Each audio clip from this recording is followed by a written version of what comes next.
According to the Encyclopedia of Chicago, the South Loop was one of Chicago's first residential districts. In the year of 1870, the city's elites began building mansions along Prairie Avenue on the near south side.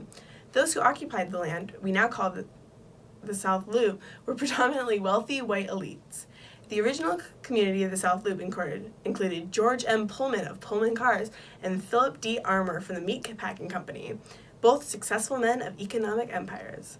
In the early 1900s, approximately 60 members of the exclusive Commercial Club, a nonprofit membership organization of leading men and women of Chicago's businesses, lived in this area.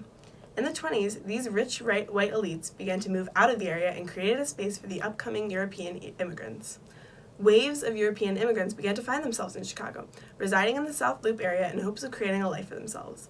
The homes that once housed the rich elites were now flats serving immigrants. 20 years later, in 1940, the South Loop of Chicago received a large influx of Southern Black people who moved to Chicago to work in the factories, steel mills, and stockyards. According to NBC Chicago, today, the South Loop is one of the fastest gentrifying neighborhoods in the city. The area went from 37.7% white to 75.4% white.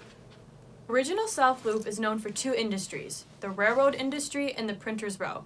Throughout the late 1800s, one new railroad line after another steamed into rapidly growing city.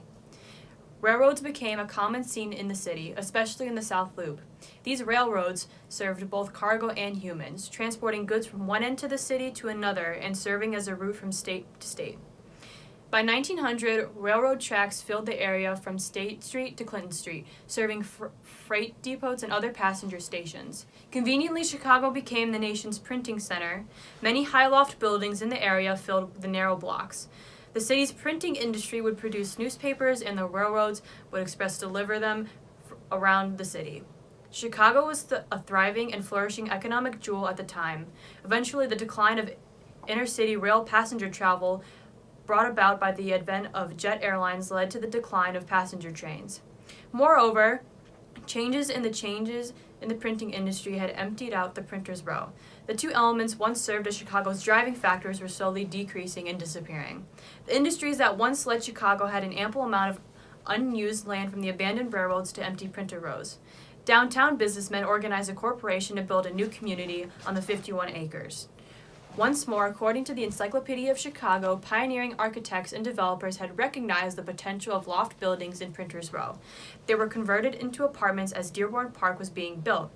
Redevelopment spread west of the river, and when the River City opened in 1985, and the east and the south with residential conversions along Wabash and Michigan Avenue, in 1922, construction began on Central Station, a 72-acre redevelopment project on former Illinois Central rail yards east of Michigan Avenue, south of Roosevelt.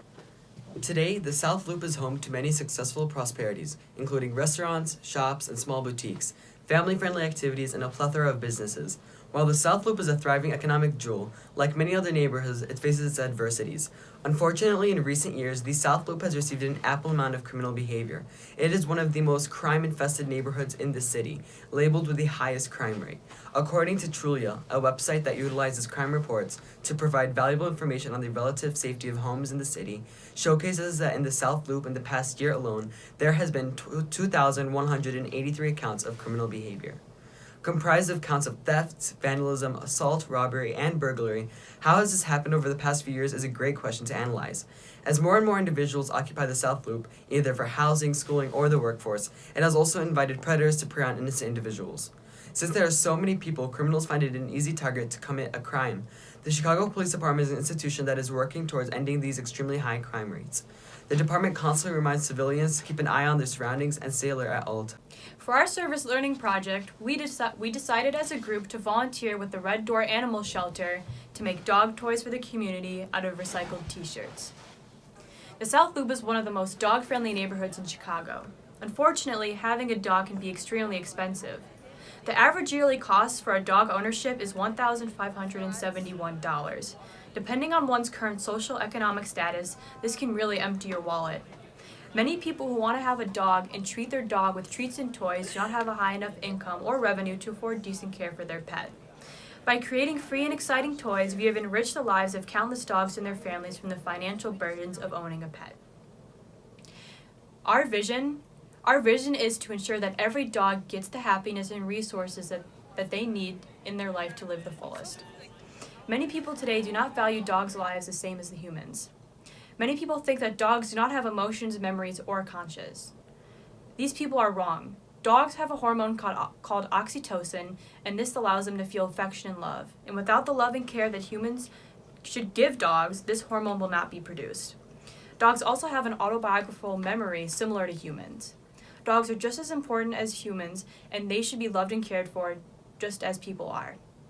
Also, Chicago is one of the most polluted cities in the country, and by recycling old t-shirts and making them into dog toys, we have reduced a substantial amount of pollution that goes into our landfills and pollutes air.